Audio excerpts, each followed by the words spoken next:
Welcome to the channel. So I had a video request from somebody basically asking me to talk about toxic workplaces and what I've done for work throughout my whole life.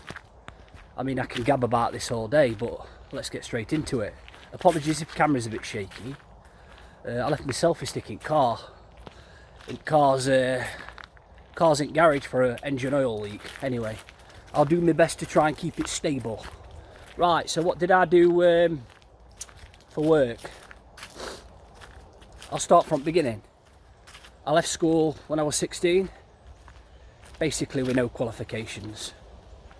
I hated school. I couldn't sit still, I was just messing about all day.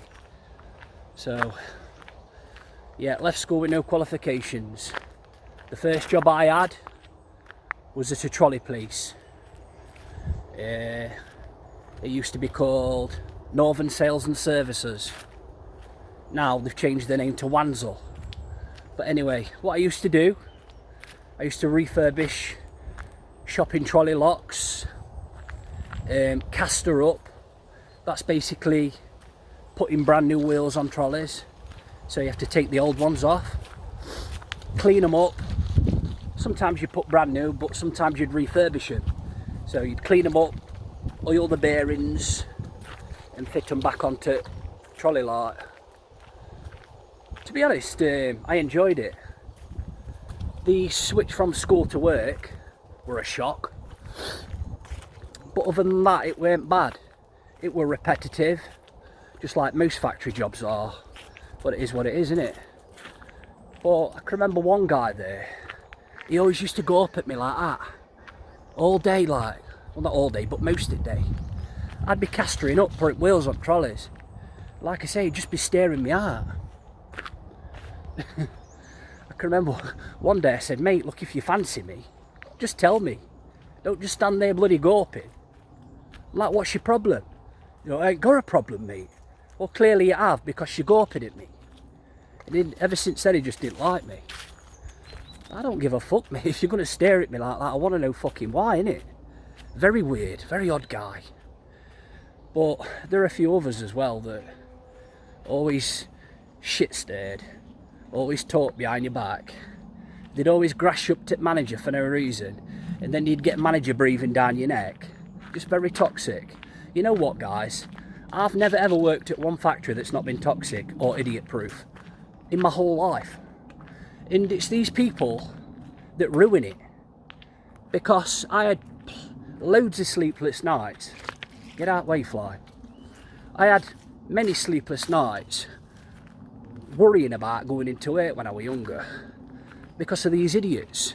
You know, I just didn't want to go in because of the toxic negativity that you had to deal with every day. But fucking hell, my arm's aching. I've just been to the gym, guys. It's different without using a selfie stick.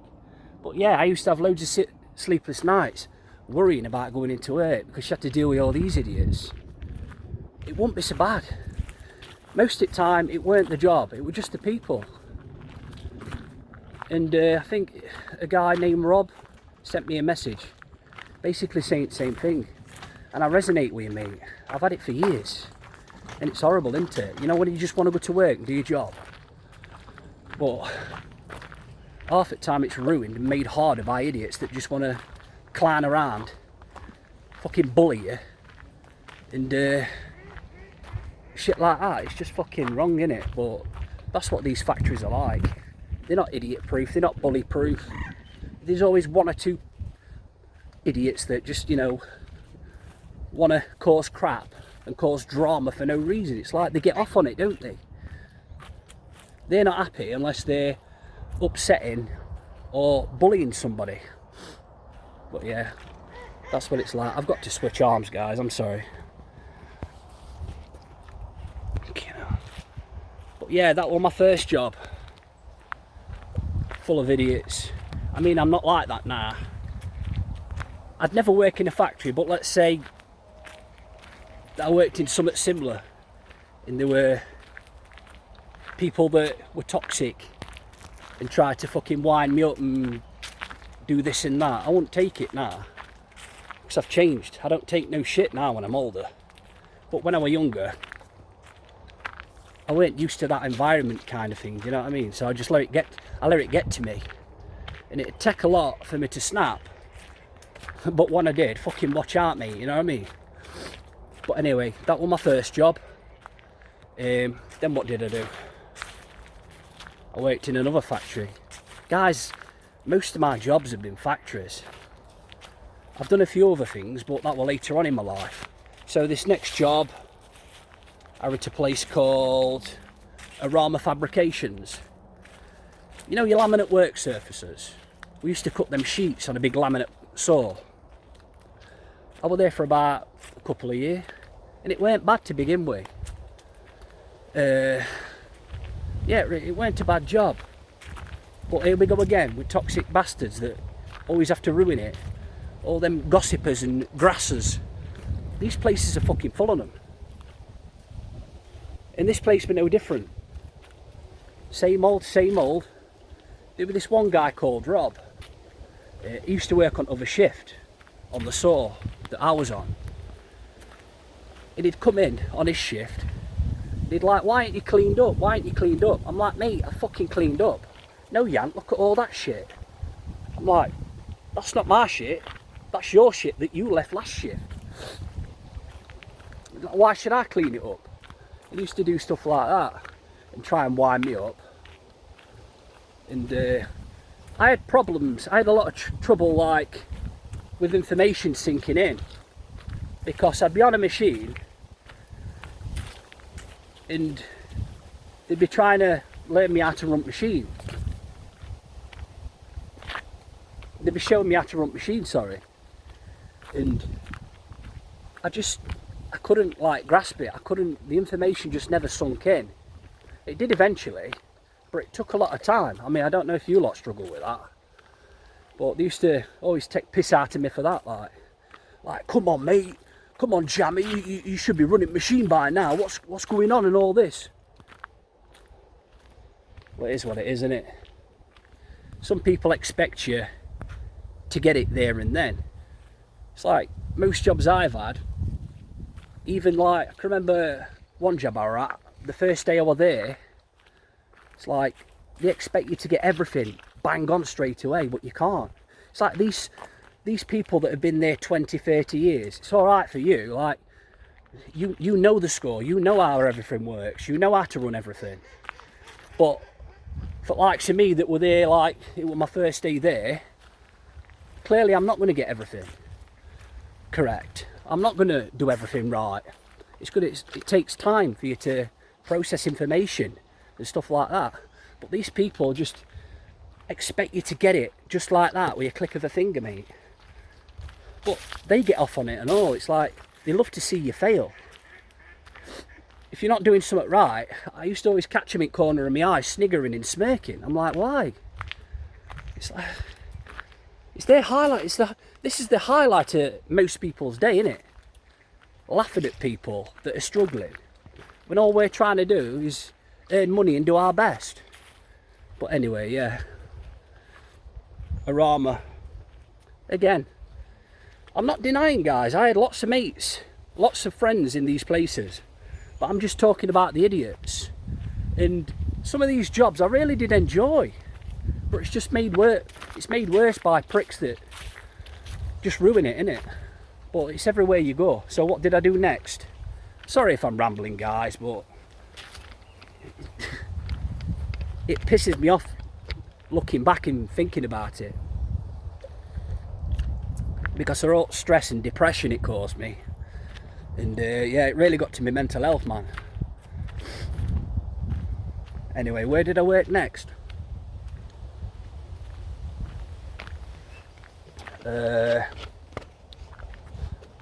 Right. I worked at B&M Catalysts. I've spoke about this on a previous video about a guy called John. Anyway, rewind a bit. Right, what did I used to do there? I used to make car parts on a big machine. It used to come down like that and used to chop all the parts out. End caps, fucking exhaust, you name it, do you know what I mean? I used to work in this department and there was a guy called John. He was our supervisor that worked in there.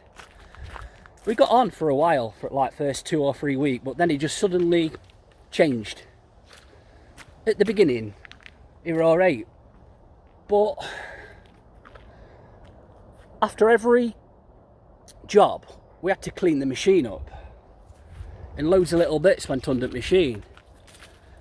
And John said to me, just sweep what you can, it don't need to be perfect. So I'm like, sound. So I sweeps up to the best of my ability, like, but quite a lot of pieces get trapped right at the back of the machine and you can't get to them. But anyway, I swept up, and he'd start coming across, shouting at me. Why ain't you cleaned the machine up properly? I told you it needs to be spotless. I'm like, John, did you not forget when you told me it don't need to be perfect? And then he'd just walk away like, I'm like, something's not right with this geezer. So eventually I started pulling him up on it, and he didn't like it. Where it were, he likes to be the boss and be in control in that department. I know to a degree you have to be, don't you, because he's a supervisor. But you don't need to bully people and shout at people for no reason. One day he'd be alright, and then one minute he'd be okay, then next day he'd be totally different, like coming in like screaming and shouting at people for no reason. The amount of folk that came and lasted a day and stormed out was phenomenal. Literally sometimes 10, 11, 12, 13 people. There were loads of people that just came and left. They used to say to me, how the fuck can you fucking deal with it being here?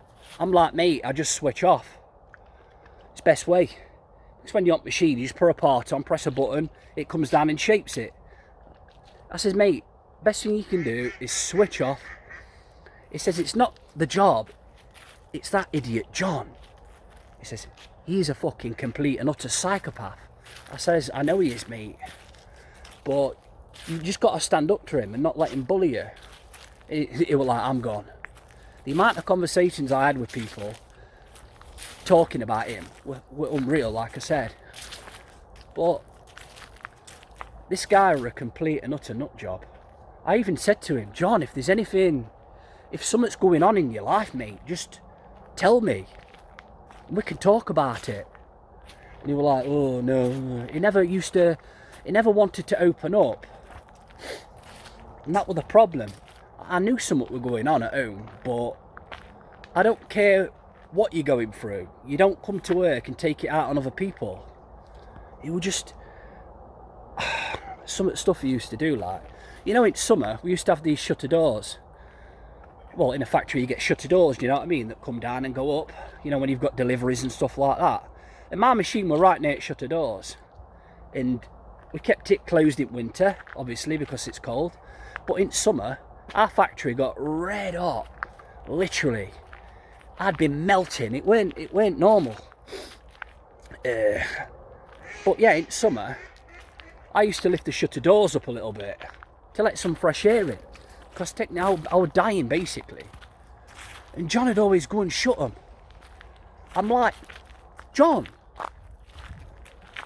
I'm roasting my bollocks off, mate. Why are you shutting shutter doors? Oh, stop people coming and stealing. It's true though, we did have a lot of thefts. I says, but John, mate, I'm right next door to shutter doors. If anybody comes in, I can see them. And there's cameras everywhere anyway, because we had security on site. But I says, so why the hell are you shutting shutter doors? And he was like, yeah, because of that. We've had loads of thefts. And I said, John, don't give me that bollocks, mate. You're just being an idiot again, trying to wind me up. And it's like something went wrong with computer. He'd come over blaming me. I'm like, John, I don't even know how to bloody work computers. I ain't even got your password to get into your bloody thingy, so how is it me?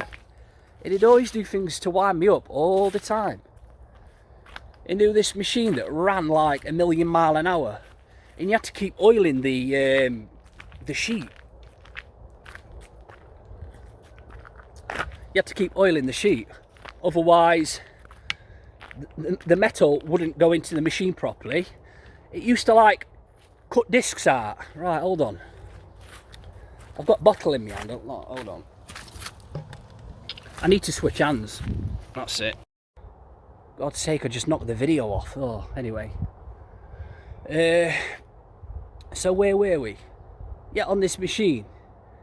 Like a big metal coil on one end, and you had to feed the sheet through the machine.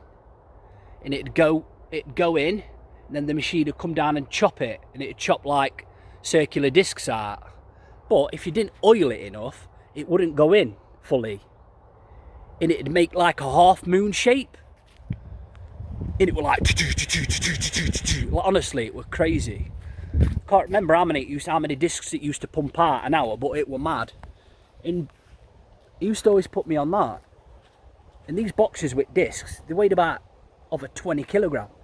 So the box would fill up, then you'd have to lift the box up and chuck it into these tubs and get like 1,000 in each or whatever amount, I can't remember. But machine never ran properly at all. What it needed like a self-lubrication system.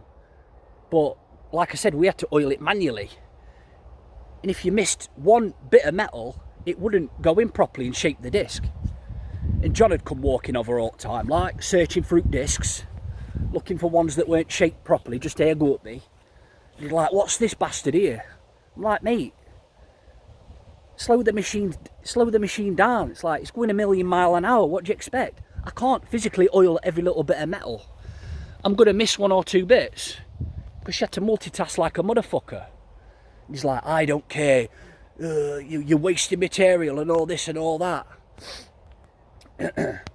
And it were physically, literally impossible to do it. Like, I says, mate, this machine's all wrong. It should be self-lubricating. Why isn't it, John? Used to give me all lip and all that. So I just used to just carry on. That used to make me feel like shit. Having him coming up to me all the time and shouting at me when all I'm trying to do is my fucking best. But my best were never good enough. I've got so many stories. Like, he used to say, oh, you're on that machine over there. I'm like, sound. So I'd go on the machine. 10 minutes later, he'd come over and say, what are you doing on that machine? You're supposed to be on that. I'm like, hold on a minute, John. Are you trying to play games with me here or something? You've told me to go on here. Now you're saying I need to go on that? Fuck off, you clown. I lost it one day. And I proper getting at him. Literally. I'm like, John, who the fuck do you think you are, mate? I'm sick of you shouting at me. Fucking ain't a go at me for no reason. You know, we're a bully. And ever since then, like, when I had a go at him, he hated me even more than what he did before. But I'm one of them people, I'll stand up to you.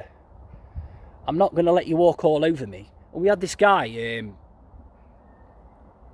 was a new starter, a top lad. He never had a bad thing to say about anybody, you know what I mean? And he was training to become a press setter in our department. Anyway, John never used to show him how to fully set the machines up. So then he'd mess up, he'd probably not tighten the machine up properly, and John would come over checking it, and he'd be like, oh, make sure you tighten this machine up. I told you you've got to do that and all this. And I left it for a while. I thought, I'm not going to say no. But then he kept doing it all the time. To the point where I pulled him up on it. I said, John, mate, there's no need to shout at people like that. You know, the kid's only been here a few days, basically. Give him time. It's not a job that you can just get overnight. Well, you should be able, I've already showed him how to do it. He should be able to he should know by now and all this. I'm like, all right, John, whatever. But I don't think it's fair. Some people take a lot longer for information to sink in. I mean, I know I were like that. It took me a while before I could get my head around some of the jobs and some of the machines I used to work on. Because some of the machines I used to work on, mate, they were like spaceships without buttons. But, yeah, very toxic environment that were. John was just a bully boy, a psychopath, a bully, an idiot that just loved to make people's lives a misery every day. Hence why everybody just left. There weren't many people that lasted a week, I'm telling you. Like I said earlier, most people only lasted a day. And I can understand why. Where did I work next? Well, after that I went in army for a little bit. I passed selection process, and I did 4 month out of 6 month basic training to be in infantry. And yeah, I were a medical discharge, unfortunately. So that were a fucking waste of time, wasn't it? But I learnt a lot of skills, to be honest. I didn't enjoy it. I thought I would, but I didn't. And here we go again, made worse by idiots in barracks. I mean, I know you should have thick skin and you should be tough and you should be able to take all that, but back then I kind of weren't. And it's like, I don't know, maybe because I didn't fit in with people. I think that was the problem. There was this guy in our barracks, like, he used to always get bullied, but I always used to stand up for him. I think as a consequence of that, I got hated because of it. But I don't give a flying fuck, mate. If I see somebody getting bullied, I'm going to stand up for him, 100%. They used to fucking kick shit out on him a lot, and I weren't having it. I pulled one guy off of him once, and he swung for me. And basically, we were fighting. So yeah, but it's like everywhere you go, in it. Like I said, I know army it's kind of different because you're supposed to be tough, you're supposed to be able to take all this, but not everybody's the same, are they? Not everybody can. Everybody deals with things differently. That's all I'm trying to say. But yeah, after that, I did some security work for a little while. I worked in Tesco's, Asda, and it weren't a bad job to begin with, but it got boring after a while. Only action you got when somebody was fucking nicking something. But yeah, I'm thinking of, I mean, if you don't know, at the minute, I'm a carer for my dad with dementia, which I've dropped everything. I've dropped all my life plans and everything because of that, because my mum really needs me help. Basically, she can't cope on her own. And my mum's health's declining as well, so I've got to be there for my family. You know what? Family's number one, mate. You have to stick by your family. It's like most people just put the relatives in care homes, don't they? But we can't do that. I want to give my dad the best life possible while he's here, because he's declining rapid. Like I just said, I need to be there for my mum. But I've put all my plans on hold. But I've been thinking about the future, and basically thinking about what am I going to do, you know, when the time comes. God forbid it ever happens. But I think I might get into security work again, because I've got a cousin that's got a security business in Dubai, and he's got contracts all over in Iraq and all over at Joint. So that's a viable option for me. And I'm helping a friend at the minute. I'm helping a friend's friend get a job over there. So I've got in contact with my cousin, and they were in Hawaii all last week, and I think he's in Hawaii from Monday till I think he's coming back home today. So basically I'm going to get in contact with my cousin, get his number off him and get it to this geezer, like, so then my friend's friend can get in contact with my cousin, and hopefully it can sort his son out with a job in Dubai, which, fingers crossed, mate, it's looking promising for him, because he said he's got loads of work on. But yeah, that's what I like to do. I like to try and help people, and that could change his life, you know what I mean? Simple acts of kindness like this can really make somebody's life a lot better, and that's what it's all about, innit? Sticking by one another. But yeah, that's a viable option for me. I mean, my cousin's got some contracts in London as well, so I don't really necessarily need to move to Dubai, do I? I could work in London. So it is what it is, like. But yeah, kind of gone off track here, haven't I? But never mind. I'm just having a ramble. Yeah. So what did I do after the army? What you on about? You just spoke about that security. Jesus Christ, I'm going fucking crazy. What did I do after security? I did a delivery driver job. Basically, could not stand it. I don't even know why I applied for that. You know, even with fucking sat navs, I'm shit with directions. I used to turn down wrong bloody roads all the time. And I don't know if it's like a anxiety thing or something. So I don't know, but I used to always like rock up at the wrong address. It's like, it's mad. I don't know what it is. I just hated it anyway. To be honest, I've not really enjoyed many of the jobs I've done. I mean, some of the factory jobs I enjoyed, but like I said, it's made worse by toxic fucking people that just want to shit steer and cause trouble and bully you, innit? It's made worse by them. But yeah, it is what it is. Anyway, I thought I'd share that with you.